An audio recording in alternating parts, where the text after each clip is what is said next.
Assalamualaikum, halo teman-teman. Kembali lagi sama aku, Belva Rosmarsida. Nah, di video kali ini aku bakalan bahas yang namanya bingung puting. Karena beberapa ada yang masih kayak bertanya-tanya, bingung puting itu apa? Tanpa berlama-lama, langsung aja kita bahas. Bingung puting adalah kondisi di mana bayi menolak untuk menyusu secara langsung. Penyebab utamanya bingung puting adalah pemberian DOT. Nah, makanya nih, DOT ini musuh terbesar dari ibu menyusui. Tapi banyak iklan kan yang bilang ini tuh DOT-nya menyerupai puting ibu, jadi nggak bakalan bikin anak bingung puting. Menyerupai puting ibu. Puting ibu yang kanan atau yang kiri ya? Karena pada dasarnya puting ibu itu nggak ada yang sama. Kanan sama kiri itu bisa aja bentuknya beda. Gimana ribuan manusia yang ada di dunia. Jadi itu dotnya, nipelnya itu puting siapa? Tapi faktanya anak yang udah kena dot, walaupun tidak bingung puting secara keseluruhan, gak totally bingung puting, hisapannya itu udah gak bakalan optimal. Cara kerja dot dan juga payudara itu sangat beda jauh. Dot gak perlu usaha keras-keras, tinggal tempel, sedot, susu keluar, asip keluar. Tapi kalau payudara, pernah kan ya kalau misalkan kita lagi nyusuin anak, terus si anak tuh sampai keringetan gitu. Nah, itu karena otot-ototnya itu bekerja. Ketika anak menyusu, itu tuh dia kerja keras, dia berusaha gimana caranya biar asinya tuh keluar secara maksimal. Nah, kalau misalkan udah bingung puting, gimana tuh? Ya relaksasi. Gimana relaksasinya? 1. Skin to skin. Jadi bener-bener ibu itu telanjang dada dan anaknya nggak pakai baju. Kalau misalkan kalian di ruangan ber-AC, di atas badan anak itu kita bisa selimutin. Telanjang dada, terus si anak templokin, sering aja skin to skin. Untuk jangka waktu relaksasi sampai si anak mau menyusui kembali itu tiap orang beda-beda ya, karena ada yang udah bingung putingnya tuh udah parah, kayak bener-bener dia tuh nggak mau sama sekali. Tapi ada juga yang misal barulah sehari 2 hari atau masih hitungan hari bingung puting, yang dia oke, relaksasi seminggu terus kelar. Waktu itu aku ngalamin anakku yang pertama, Krisyana. Jadi kan waktu itu masuk inkubator. Nah, di situ aku belum tahu tuh kalau ternyata anak itu ada yang namanya bingung puting dan nggak mau menyusu sama aku gitu. Nah, selama di inkubator 3 hari itu ASI aku perah dan aku kasih melalui media dot, karena waktu itu kan kata bidannya itu nggak boleh di keluar masuk inkubator, karena harus tetap stay di situ karena nanti bilirubinnya nggak turun, jadi pencahayaan sinarnya itu nggak maksimal gitu. Nah, jadi ya udahlah, dan di situ aku tuh belum banyak tahu gitu, belum tahu ada pipet, belum tahu ada spoon feeder, belum tahu ada cup feeder, dan aku kayak masih orangnya tuh masih belum banyak pengen tahu lah gitu tentang ASI. Nah, kalau misalkan waktu itu anak aku tuh Krisyana bisa menyusu kembali itu kira-kira hampir 2 minggu ya. Aku berjuang sendiri karena pada posisinya waktu itu kan aku nggak tahu sama sekali tentang bingung puting ya.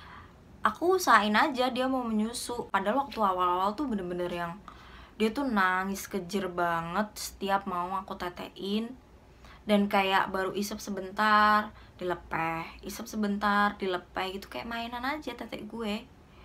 Aduh, waktu itu udah kayak nih anak kenapa ya gitu, kok menyusunya sebentar-sebentar gitu.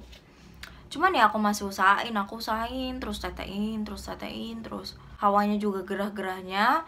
Ya udah kayak skin to skin sama Krisya. Kadang kalau misalkan dia udah ngamuk banget itu aku neteinnya itu pas dia lagi ngantuk-ngantuknya.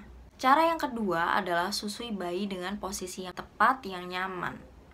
Kan posisi menyusui itu banyak ya. Bisa jadi anak menolak menyusui itu karena mungkin posisinya nggak nyaman nih mah gitu. Aku pengen ganti posisi, pengen coba posisi ini, siapa tahu si Ade lebih nyaman gitu. Ketiga, susui bayi sebelum ngerasa lapar banget. Jadi kalau misalkan nyusuin jangan nungguin dia udah ngeronta-ronta. Anak pas mulai mau kayak pengen netek gitu kan pasti tahu ya, Nah, sebelum dia ngerasa lapar tuh kita tawarin. Jangan sampai sebelum dia udah nangis kejar baru kita susuin, karena itu kan bakalan lebih sulit. Dan yang keempat, jangan panik. Tetap stay cool, kalem. Karena kita tahu kan, anak dan kita itu punya ikatan batin. Jadi kalau misalkan kita ngerasa gerusa-gerusu, ngerasa nggak tenang, ngerasa nggak enjoy, itu proses relaksasi bakalan lebih sulit. Kayak, ih, emak gue kok kayaknya nggak tenang gitu. Jadi kadang kita yang ngerasa gelisah ketransfer ke anak, anaknya ikutan gelisah gitu. Dan kelima, pisahkan dari dotnya. Kita proses relaksasi tapi belum pisahin dari dotnya. Jangan harap berhasil relaksasi. Nah, kalau misalkan ngerasa nggak sanggup untuk relaksasi sendiri, atau nggak pede, udah bener belum sih relaksasinya, atau ada pertanyaan-pertanyaan yang bikin gelisah, bikin nggak nyaman, lebih baik konsultasi ke konselor menyusui supaya dibantu proses relaksasinya, supaya lebih tenang. Kan kadang kayak kalau misalkan kita ngalamin kendala, terus ada orang yang lebih paham, orang yang pakar, lebih mudah lagi untuk proses relaksasinya. Jadi kalau misalkan nyusuin, please jangan pernah kenalin sama yang namanya dot. Apalagi buat ibu-ibu yang kerja nih. Wah, kita udah stres sama kerjaan. Terus kalau pas anak bingung puting, itu nambah stres lagi. Ingat ya, ibu menyusui itu gak boleh stres, karena nanti bisa mempengaruhi kelancaran ASI. Kita harus kelola emosi juga, biar gimana caranya kita tuh gak stres berlebihan, gak kepikiran berlebihan. Ada kasus yang anaknya bingung puting tapi gak total, kayak masih mau netek tapi sebentar-sebentar doang. Ada juga yang total gak mau netek sama sekali. Jadi kalau misalkan bayinya udah bingung puting, kalem, tenang, pisahin sama dotnya, terus lakukan langkah-langkah tadi, dan tetap afirmasi positif sama bayinya, sama diri sendiri. Minta dukungan suami, karena dukungan suami itu bisa jadi penyemangat buat kita gitu, biar kita ngerasa kita nggak melewati ini tuh sendirian. Karena salah satu gagalnya proses relaksasi itu ya karena kurang dukungan. Tapi masalah utamanya adalah ketika kita menyusui, kita harus yakin dan percaya diri. Proses menyusui itu kembali sama ibu menyusui itu sendiri.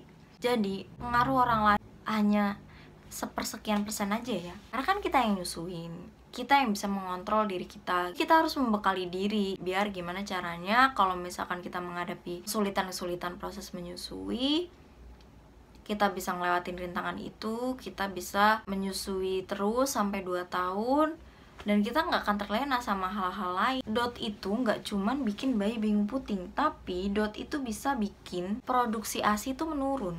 Jangan remehkan sama masalah dot, jangan remehkan penggunaan dot.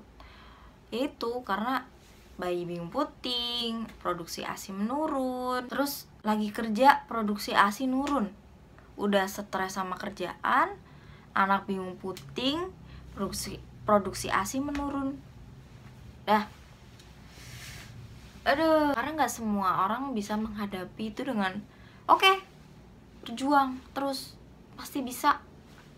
Gak semua kayak gitu. Gak semua orang bisa melewati yang namanya bingung puting. Kayak udah di tengah jalan, oke, bingung puting, ya udah.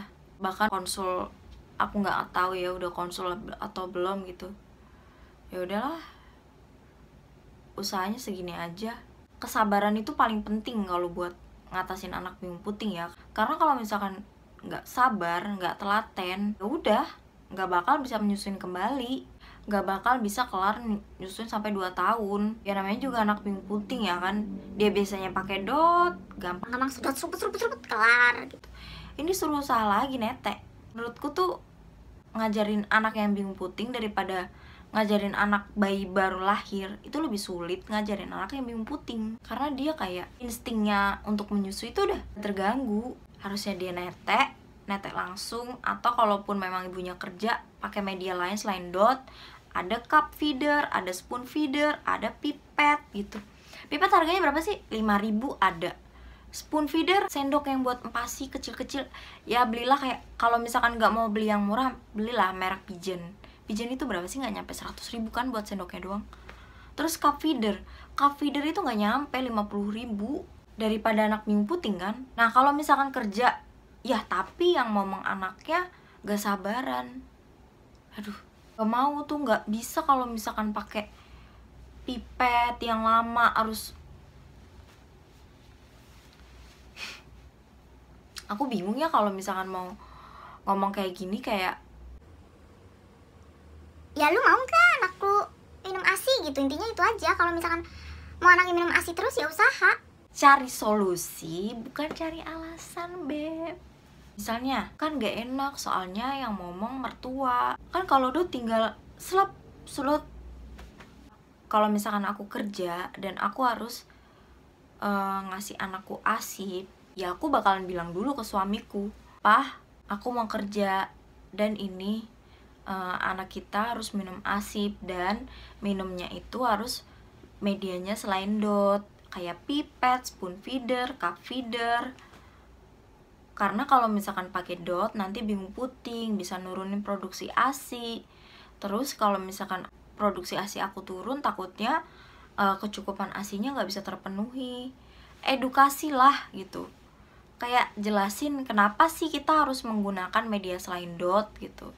Terus nanti minta tolong sama suami, "Tolong sampein ya ke mama kamu, kita harus punya dimana kita mengambil kendali atas anak kita." Maksudnya, nah kalau misalkan nggak sabar dan maunya pakai dot, ya bilang aja. Nanti kalau misalkan anaknya bingung puting gimana, kasih gambaran-gambaran terburuk kalau misalkan anak itu kena dot. Terus kasih gambaran-gambaran buruk kalau misalkan anak itu nggak minum ASI sampai 2 tahun. Insya Allah suaminya bakalan ngerti. Insya Allah suaminya bakalan bisa menyampaikan ke mertua. Yang penting komunikasi aja. Yang penting bilang. Kalau misalkan kita nggak ada bilang, nggak semua mertua atau orang tua itu tahu media-media selain dot itu. Kan taunya dot. Kalau misalkan kita nggak ngomong, ya kita nggak komunikasi, kita nggak bicara, ya nggak bisa. Itu dia sedikit penjelasan dari aku, atau sedikit sharing aku tentang bingung puting. Semoga bermanfaat buat teman-teman. Jangan lupa kalau misalkan menyusui harus percaya diri, harus yakin.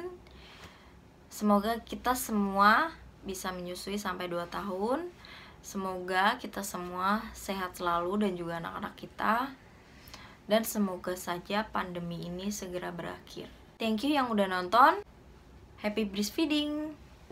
Wassalamualaikum warahmatullahi wabarakatuh.